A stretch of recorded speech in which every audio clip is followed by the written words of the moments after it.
Hi, I'm Jack Draper. Shout out to QualityShot Tennis. Hey guys, and welcome back to the channel. It's preview and prediction time for the Indian Wells semi-final between Iga Swiatek and Elena Rybakina. Is it going to be repeat revenge after Rybakina beat Swiatek at the Australian Open in straight sets? Arguably an upset to some, to others like myself who picked it, it wasn't. But different surface, different conditions, different form. We're gonna break it down. We're gonna talk about what's gonna happen in this match. And before we get into it, though, remember to that like button. Do subscribe if you're new. Also, do leave a rating or review if you're listening on a podcast platform.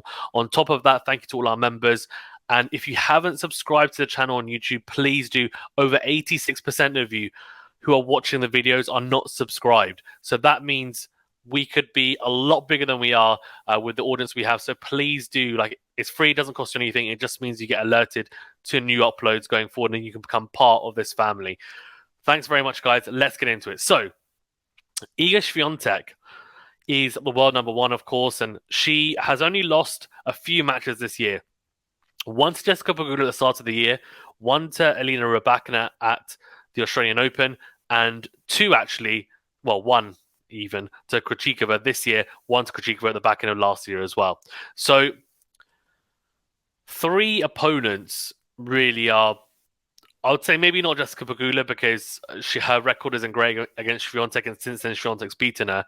But Krejcikova, Rybakina, maybe Sabalenka as well. Those three are the real danger ones, I think, for Swiatek. And I keep saying that I think those four are the real contenders, I think, for the slams this year, in my opinion, anyway, from what I've seen.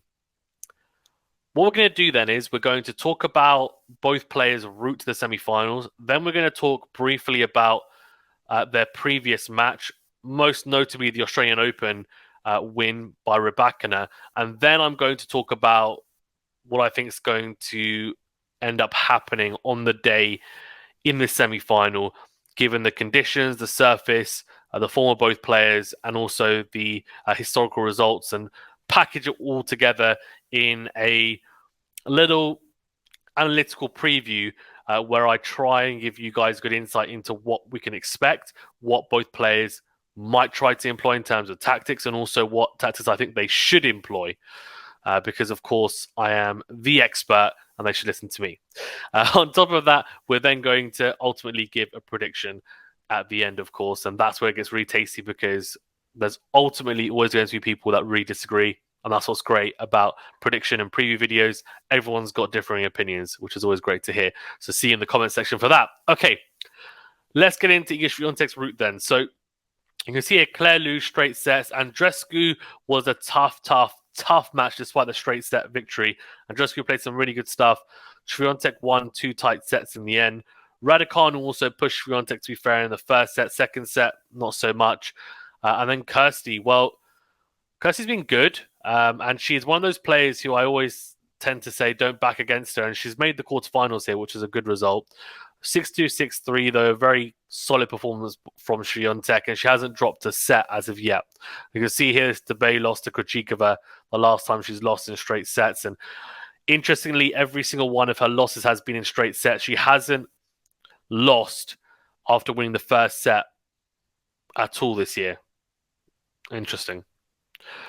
Rybakina has had an interesting route as well, beating Sofia Kenin in the first round, who's started to find a little bit of form, so that was a good win. The Badosa win was very good. That was a pretty high-quality match, generally speaking. Gracheva as well, good win there. And Mukova's been in some good form, so she actually lost the second set. She was struggling with some back issues, I think, as well, but managed anyway to get through it in the end and looked okay towards the back end of that match, so 1 in 3 sets. So that's their run to the semi-finals. I think Swiatek clearly is at home in these conditions. I think Rybakina, probably her game is more suited to the quicker surfaces. She's won Wimbledon, of course, and the Australian Open is very quick in terms of the speed of court.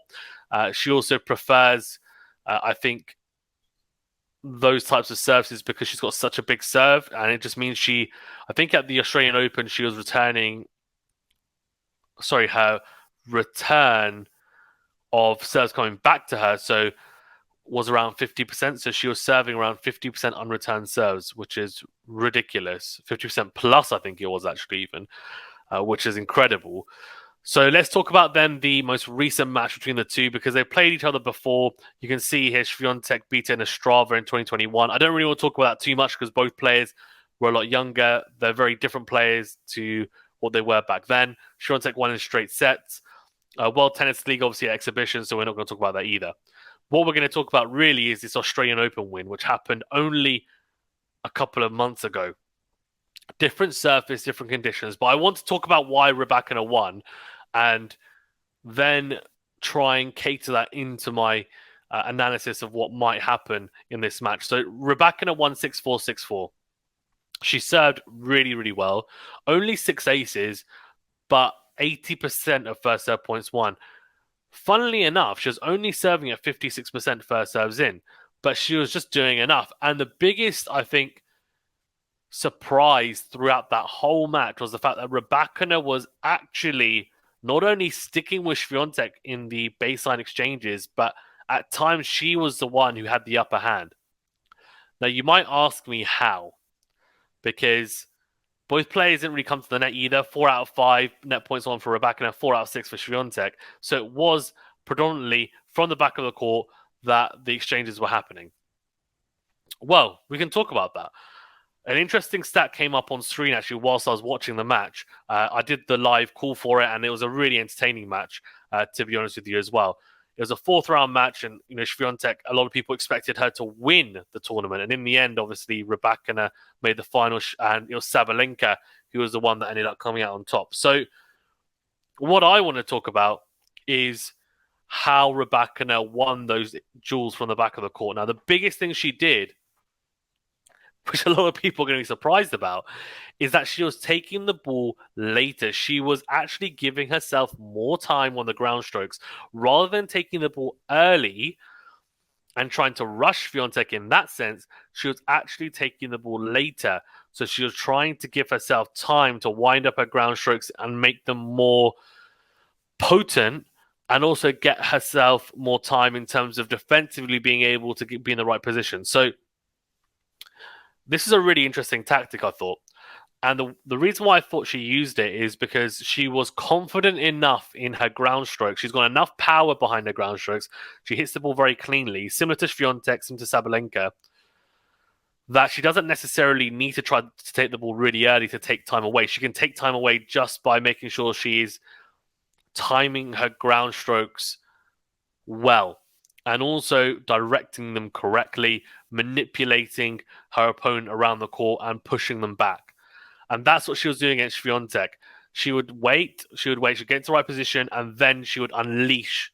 And when I'm saying unleash, she was unleashing big ground strokes from the back of the court that Swiatek was struggling to defend against. And it was impressive, to say the least. And we've seen that she's capable of doing it in her Wimbledon run.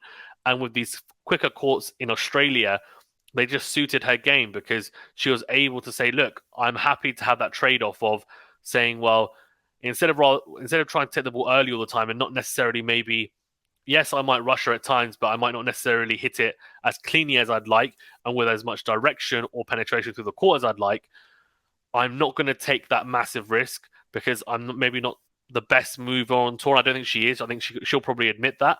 So she said, okay, what I'm going to do is I'm going to give myself that split second extra, make sure that I'm able to get the... I'd rather that I give Swiatek that split second extra as well to get into the defensive position, because what I'm going to gain from that split second is going... So what Rybakina gained from that split second was more than what Swiatek gained defensively from that split second, if that makes sense. So she was doing more than enough to bridge the gap by not taking the ball early, in comparison to if she was going to take the ball earlier and Swiatek would have been a little bit more out of position. What she also did really well, I thought, was try and mix up a little bit. The slice was utilized at times, the backhand slice, and she was pushing Swiatek back constantly, trying to push her back, trying to make sure she wasn't able to step on the front foot. And she was proactive throughout, and I thought that was really, really good. She also had a lot of opportunities to break Swiatek's serve, if I'm not mistaken, from memory. 6 opportunities in the end, 4 for Swiatek. So I thought personally that Rybakina played some really, really good tennis throughout that whole match. I would say that maybe Rybakina maybe Swiatek wasn't at her best, for sure, but the surface, the conditions, it just all fell into place for Rybakina, and I think her game is very dangerous against Swiatek. I think she's got the weapons, and we talked about in the past, players that can potentially harm Swiatek are going to be players that can take the racket out of her hand. So that's players who have the tools. They have the big serve. They've got the big ground strokes. They're able to they don't just have these two attributes, they're able to utilize them correctly. And that's what Rybakina and Sabalenka currently are doing. Krejcikova is a bit different. She's got more, dynamism to her game. She's got a lot more layers and variety, and that is what unsettles Swiatek's rhythm. Similar to, I guess you could say, Jabber's in that racket as well, or bracket as well, even. So that's a little bit about the Australian Open victory, and again, a very impressive win. Swiatek wasn't able to soak up the returns as much as she would like. She was serving at 63% first serves in, but only 57% first serve points won. Just also shows that Rybakina was going after the returns. She was trying to go after the first serve and second serve returns, and she was getting success from that. She was being proactive. She was making sure that she was on the front foot, and Swiatek, despite being really good offensively, I don't think she's maybe been as used to defending recently. When she first came onto tour, she was extremely good defensively. She still is, generally speaking. But I think it's more of a mental thing now, that if she's getting pushed back, if she's having to defend a lot, I think mentally it does affect her, because she's so used to being able to be the one who's dictating and blowing people off the court. And she's beating people in under an hour in a lot of cases, and bageling and breadsticking them. When she loses the first set, she tends to lose the match, which is crazy to think about, but it's only happened 3 times this year. So the first set is going to be crucial in this match, for sure. And let's talk about then the actual match, the conditions, etc. So, as I said, the first set's crucial in my opinion. It really is. I think Rybakina wins it, she wins the match. I think Swiatek wins it, potentially she wins the match as well, just because that's what the pattern of it is showing us this year, is that when Swiatek loses the first set, she struggles to really bring it back because the momentum is firmly with her opponent. She's not really had to be in that position many times. So I think she struggles really to fight back in those positions. Whereas in the past, it wouldn't have been an issue.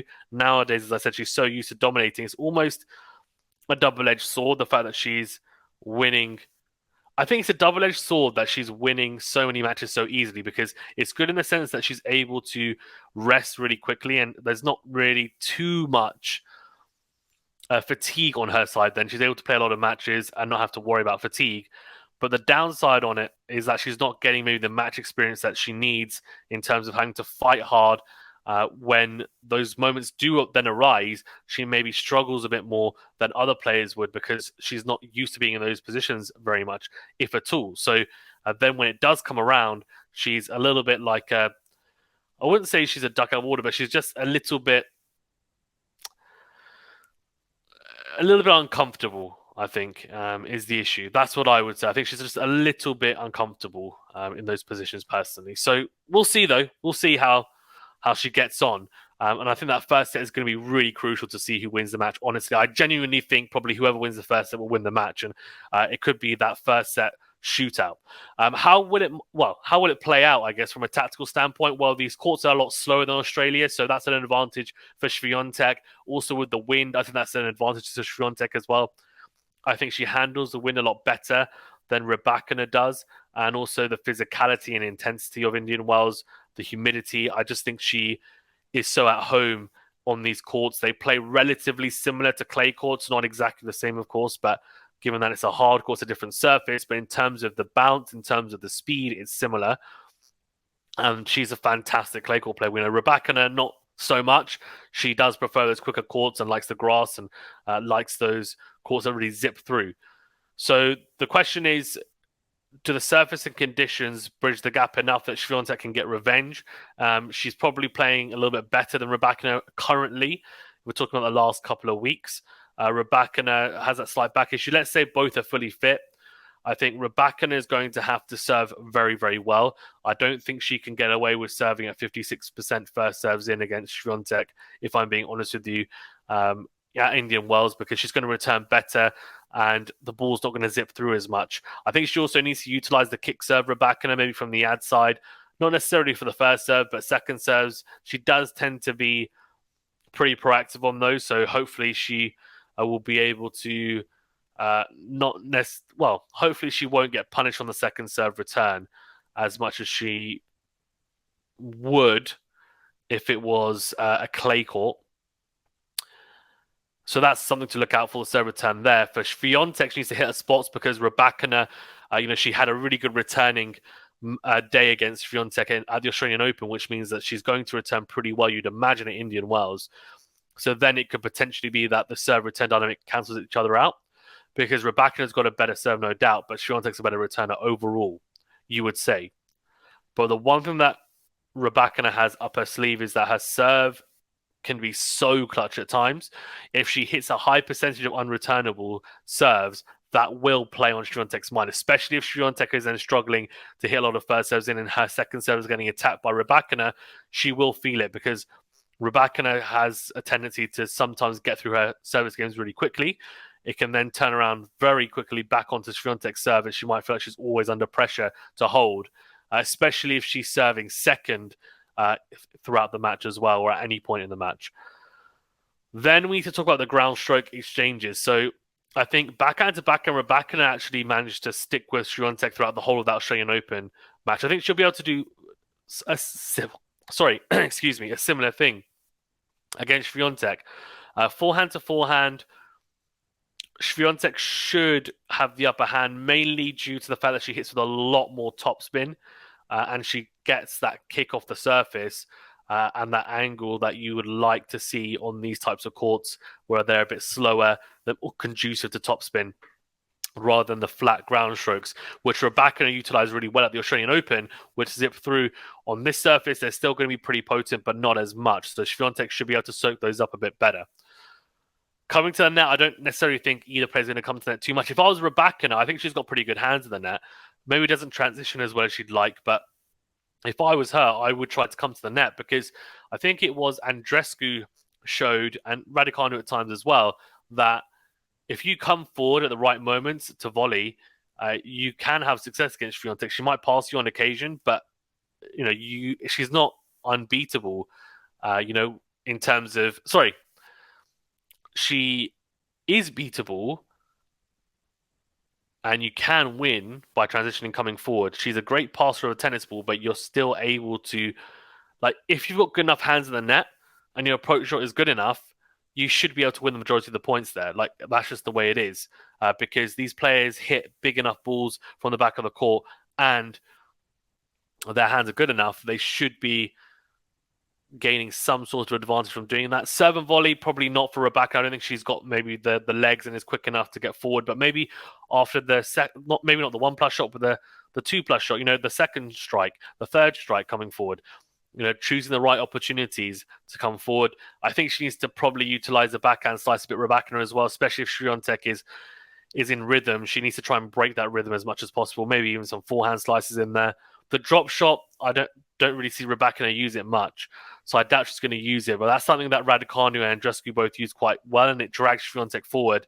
And at the net, she is working on her net game, but she's not particularly natural at the net. So I think if you're Rybakina, you might try and do that, but whether she has the skill set to do that, we'll see. For Swiatek, I think she is going to do what she's been doing, to be honest with you. I don't think she's going to change much. I think she's going to try and dictate proceedings with the forehand. She knows that this surface is suited to her game. She probably won't come forward a huge amount either, unless she feels that maybe she's not getting enough from the ground stroke exchanges, and maybe she's not being able to win she's not able to win the type of percentage of points that she'd like from the back of the court, then she might try and change things up. But generally speaking, I can't see her charging the net much at all. Rybakina is very good at passing people as well, to be honest. Very clean striker of a tennis ball and can hit flat over the net to pass you, which doesn't matter what the surface is, because for a volleyer, it's just very hard to volley down at your ankles. So, and Swiatek is not the most natural at the net, in all honesty. So it ends up being a really intriguing matchup when you talk about it. And I'm very unsure as to who's going to come out on top. If, in all honesty, I think it's going to be very, very tough to call. I think it's going to go to 3 sets. I do think it's going to go to 3 sets. I can see Swiatek winning in 3 sets. I think Rybakina will take the second set, but I think Swiatek will then come back. That's my read on it. Just because I think the conditions and the surface, they do suit Swiatek's game more. If it was a quicker surface, then I'm giving you probably a different answer, given Rybakina's weapons. But Swiatek, I think on this surface, she's well at home. She's only lost here once. So she's not. I think she's 10-1. Is her record at Indian Wells so far, which is really impressive. For Rybakina, if she wins, I would be very impressed, just because she would have beaten then Swiatek on a surface where she's more comfortable, and then she would have beaten Swiatek on a surface where Swiatek's more comfortable. And that, to me, would then mean there's a real dynamic being developed here, that Rybakina's game, her general game, is a real problem for Swiatek, and something then for Swiatek to have to figure out. Let me know your thoughts on who you think is going to win and why, and also give your predictions in the comment section below. And if you're listening on a podcast platform, do leave a rating and review as well. Thank you very much, guys. Stay safe and well. Remember to hit that subscribe button as well. Of course, 86% of you not subscribed, so do make sure you hit it. Really does help us out. And we'll see you for the live stream. We should be doing a live stream for Iga Swiatek and Elena Rybakina as well later on today. Thanks very much, guys. See you later.